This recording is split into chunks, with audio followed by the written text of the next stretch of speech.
Hi అండి. ఎలా ఉన్నారందరూ? బాగున్నారా? మేము కూడా చాలా బాగున్నామండి. మీ సపోర్ట్ ఉంటే ఇంకా ఇంకా బాగుంటాము. అలానే మీరందరూ కూడా చాలా చాలా బాగుండాలనేసి నేనైతే మనస్ఫూర్తిగా కోరుకుంటున్నానండి. సో వీడియో వచ్చేసి సండే రొటీన్ వ్లాగ్ అనమాట. సండే అంటేనే రోజు కంటే కొంచెం ఎక్కువే పనులు ఉంటాయి కదండి. సో పిల్లల్ని రెడీ చేయించడం కానీ, హెడ్ బాత్ చేసి వాళ్ళకి స్నానాలు చేయించడము, ఇంకా బ్రేక్ఫాస్టు, లంచ్, డిన్నర్, ఇంకా కొంచెం ఎక్స్ట్రా పనులు, వాళ్ళ యూనిఫామ్స్ కానీ, ఇంకా షూస్, సాక్స్ అవన్నీ ఇంకా ఉతికి ఆరేయడం కానీ, అలానే రేపటి అంటే మార్నింగ్ మండే బ్రేక్ఫాస్ట్ ఐటమ్స్ ఏమేమి చేయాలి రెసిపీస్ అనేసి అవన్నీ రెడీ చేసుకోవడం కానీ అన్నీ సండేనే చేసుకోవాల్సి ఉంటుంది కదండి. సో ఒకరోజు ముందు పనులు, అలాగే సండే పనులు రెండు కూడా కలిసి ఒకే రోజు ఉంటాయి కాబట్టి సండే కొంచెం ఎక్కువే పనులు ఉంటాయి అనుకోవచ్చు కదండి. సో అదంతా ఒక్క వీడియోతో చూపించాలనుకుంటున్నానండి. సో వీడియో కనుక మీకు నచ్చినట్లయితే తప్పకుండా లైక్ చేయండి. అలానే నచ్చినట్లయితే తప్పకుండా ఛానల్ అయితే సబ్స్క్రైబ్ చేసేసుకోండి. ఇంకా ఈరోజు వచ్చేసి నేనైతే టిఫిన్ వచ్చేసి దోశ, అలానే పల్లి నువ్వుల చట్నీ అయితే చేశానండి. సో పల్లీలు కొన్ని, నువ్వులు కొన్ని, అలానే పచ్చిమిర్చి టమాటా వేసి అయితే చట్నీ అయితే చేసేసానమాట. ఇంకా ఈరోజు మా పిల్లలు టిఫిన్ అయితే చాలా లేట్ చేస్తున్నారండి. ఎందుకంటే స్కూల్ ఉండదు, ఇంట్లోనే ఉంటారు కాబట్టి ఇంకా మార్నింగ్ లేవగానే ఫ్రెండ్స్ దగ్గరికి అయితే వెళ్ళిపోయారనమాట. సో వాళ్ళు వచ్చే టైం అయితే 10 అయిందండి. సో ఆ టైంకి ఇంటికి వచ్చి ఇంకా టిఫిన్ అయితే చేసేసారనమాట. అలానే ఈరోజు కొంచెం లంచ్ కొంచెం లేట్ ఉంటుంది కాబట్టి ఇంకా మా వారైతే మటన్ తీసుకొస్తా అనేసి అయితే బయటికి వెళ్ళారనమాట. సో మా వారు వచ్చిన తర్వాత ఇంకా మటన్ తీసుకొస్తే లంచ్ అలానే డిన్నర్ రెండు కూడా ఈరోజైతే మటన్తోనే అయిపోతుంది అనమాట. ఇంకా కొంచెం పిల్లలకి ఈరోజు హెడ్ బాత్ చేపిద్దాం అనేసి నేనైతే రీతు అంటే ఎలాగో వర్షాకాలం కదండి, వర్షాకాలం అయితే స్టార్ట్ అయిపోయిందనమాట. ఇంకా పిల్లలు నానుతూ ఉంటారు వర్షంలో, కొంచెం హెయిర్ అయితే తడిగా అయిపోతుంది అనేసి. మీరు ఎప్పుడైనా ఒక విషయం గమనించండి, వర్షాకాలం స్టార్ట్ అయిపోయిందంటే మనం ఎప్పుడైనా వర్షంలో తడిస్తే ఖచ్చితంగా తలలో అయితే పెయిన్లు వస్తూ ఉంటాయండి. సో ఇంకా రీతుకి ఈరోజు సండే కాబట్టి మంచిగా కొద్దిసేపు కూర్చోబెట్టుకొని అలా పెయిన్లు చూసేసి ఇంకా తనకు హెడ్ బాత్ చేపించేద్దాం అనేసి అయితే అనుకున్నానండి. సో ఇంకా పిల్లలకి సండేనే వీలవుతుంది కాబట్టి వాళ్ళకు ఆ రోజే ఇంకా హెడ్ బాత్ అనేది చేపించేస్తాను అన్నమాట నేను రీతుకైతే. ఇంకా అభి అయితే డైలీ హెడ్ బాత్ చేసేసుకొని స్కూల్కి అయితే వెళ్తూ ఉంటాడండి.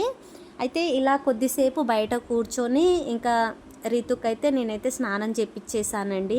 సో పిల్లలైతే ఇంట్లో ఉంటే సండే రోజు అస్సలు పనులు అనేది కుదరవు అండి. కొంచెం ఎక్కువ పనులు ఉంటాయి కాబట్టి ఆ రోజు ఎంత ఫాస్ట్గా చేసేసుకుందాం అనుకున్నా కానీ ఇంకా పిల్లలతో అయితే అస్సలు వీలు పడదనమాట.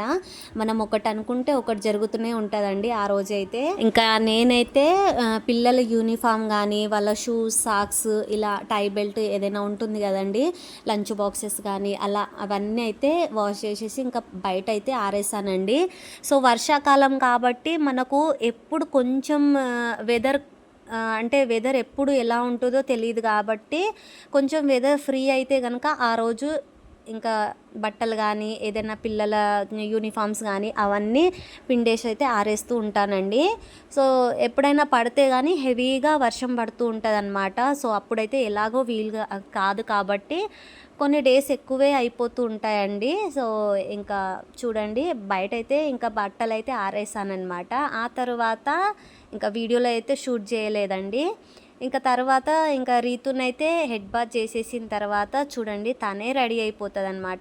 సండే వచ్చిందంటే చాలండి, ఓన్లీ నేను స్నానం చేయించడం వరకేనమాట. తనైతే రెడీ అయిపోతుందండి. ఇంకా తనకు నచ్చిన జడ అయితే వేసుకుంటుంది అనమాట. నచ్చిన జడ అంటే తనకు హెవీ జడలు ఏది రాదండి ఇప్పుడే.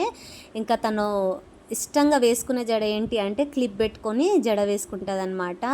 సో చూడండి ఆ రోజు మనం సండే రోజు ఎలాంటి డ్రెస్ వేసినా పిల్లలకు అంటే ఆడపిల్లలకి చాలా బాగా అనిపిస్తూ ఉంటుంది కదండి. ఆ రోజు హెడ్ బాత్ చేపిస్తాం కాబట్టి అదేంటో ఆ ఫీలింగ్ అయితే వచ్చేస్తుంది అనమాట ఆటోమేటిక్గానే.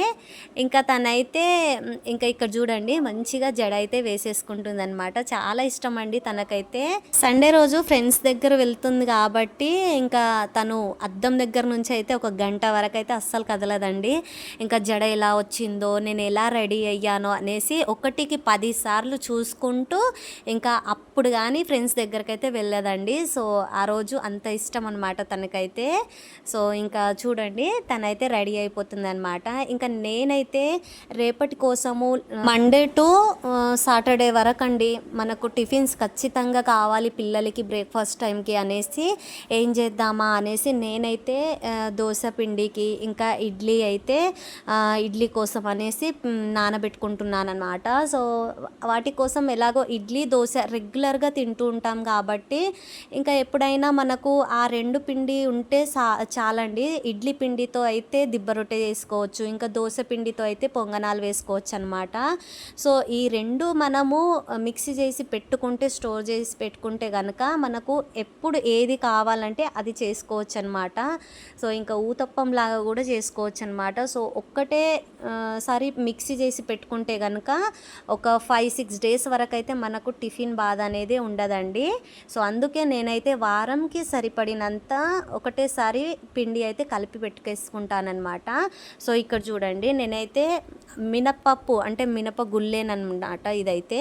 సో మినపగుళ్ళు 1 గ్లాసు, అలానే రైస్ అనేది 3 గ్లాసులు అయితే తీసుకున్నానండి. సో మొత్తం కలిపి 4 గ్లాసులు అనమాట. ఇంకా అలానే దీంట్లో కొంచెం మెంతులు అనేది కలిపేస్తానండి నేనైతే. సో వీటిని కలిపేసి ఇంకా 2 ఒకటే గిన్నెలో కలిపేసి ఇంకా ఒక 2-3 సార్లు వాష్ చేసేసి దీన్ని అయితే పక్కన పెట్టేస్తానండి. సో 5 to 6 అవర్స్ అయితే దీన్ని నానబెట్టేస్తానమాట. ఇంకా తరువాత ఇడ్లీ పిండి కోసం కూడా అప్పుడే నానబెట్టేస్తానండి నేనైతే. సో ఈ 2 ఒకటేసారి మనం చేసి పెట్టేసుకుంటే కనుక మనకు పిల్లలకి ఏది కావాలో అది అప్పుడే చేసి ఇవ్వచ్చు అనమాట. సో అందుకే నేనైతే 2 పిండిలను అయితే ఖచ్చితంగా ఫ్రిడ్జ్లో అయితే పెట్టేస్తానండి మిక్సీ చేసి. సో మీకు ఇంతకుముందు వీడియోస్లో కూడా చెప్పే ఉంటానన్నమాట. సో ఇలా ఒక 2-3 సార్లు అయితే ఈ పప్పుని అలానే రైస్ని అయితే కడిగేసి పెట్టేసుకోవడమేనండి. ఆ తర్వాత ఇడ్లీ పిండి ఎలా నానబెడతానంటే నేను 1 గ్లాసు మినప్పప్పుకి 2.5 గ్లాసులు అయితే తీసుకుంటానండి రవ్వ అయితే, ఇడ్లీ రవ్వ. సో మీకు కావాలంటే 2 గ్లాసులైనా వేసుకోవచ్చు అనమాట. నేనైతే కొంచెం ఎక్కువే యాడ్ చేసేసుకుంటానండి. ఎందుకంటే ఎలాగో మనకు 8 డేస్ అయితే స్కూల్ వర్క్ ఉంటూనే ఉంటుంది పిల్లలకైతే. సో ఖచ్చితంగా కొంచెం ఎక్కువ మోతాదులోనే నేను తీసుకుంటానండి ఏదైనా సరే. సో ఇంకా అవి ఫ్రిడ్జ్లో పెట్టేస్తే ఉప్పు వేసుకోకుండా ఫ్రిడ్జ్లో కనుక పెట్టేసుకుంటే మనకు వారంకి పైనే వస్తుందండి పిండి అయితే పాడవకుండా.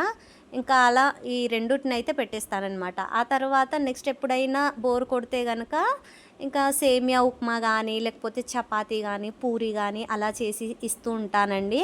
సో ఇవైతే మనకు తొందరగా అయిపోయే బ్రేక్ఫాస్ట్ అనమాట. ఇలా పిండి ఒక్కరోజు మనము కష్టపడి చేసేసుకుంటే ఇంకా వారంకి సరిపడినంత అయితే మనము ప్రిపేర్ చేసేసుకొని ఇంట్లో అయితే పెట్టేసుకోవచ్చు అనమాట. సో చూడండి మనకు డిన్నర్కైనా సరే మంచిగా వస్తుందండి ఈ పిండి అయితే. సో అప్పుడప్పుడు లైట్ వెయిట్ ఫుడ్ తీసుకోవడానికైతే చాలా బాగా యూజ్ అవుతుంది అనమాట.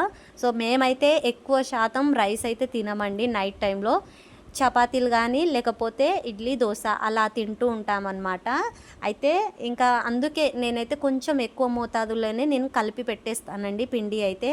సో చూసారు కదా దోశకైతే నేను నానబెట్టేసి అయితే పెట్టేస్తానమాట. సో అలానే దోశకు ఏ విధంగా నేను పిండి కలుపుకుంటానో అదే విధంగా నేనైతే ఇక్కడ ఇడ్లీ కోసం కూడా సేమ్ అలానే నానబెట్టేస్తానండి.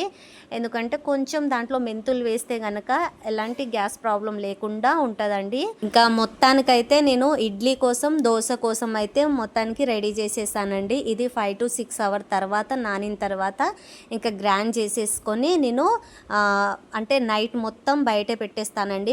పిండి పులిసిన తర్వాత ఇంకా నెక్స్ట్ డే అయితే ఎంత కావాలో అంత టిఫిన్ చేసేసి ఇంకా ఫ్రిడ్జ్లో పెట్టేస్తానమాట. సో ఇంకా చూడండి లంచ్ కోసం అయితే రైస్ కూడా చేసేసా అనమాట. ఇంకా మా వారు మటన్ తీసుకొస్తా అని వెళ్ళారు కాబట్టి తను వచ్చిన తర్వాత అయితే మటన్ చేసేస్తే ఇంకా ఈరోజు సండే స్పెషల్ మాకు అదేనండి. సో ఇదండి వీడియో. ఐ హోప్ మీకైతే నచ్చింది అనుకుంటున్నాను. సో తప్పకుండా నచ్చితే కనుక like and share and subscribe చేసుకోవడం మాత్రం మర్చిపోకండి.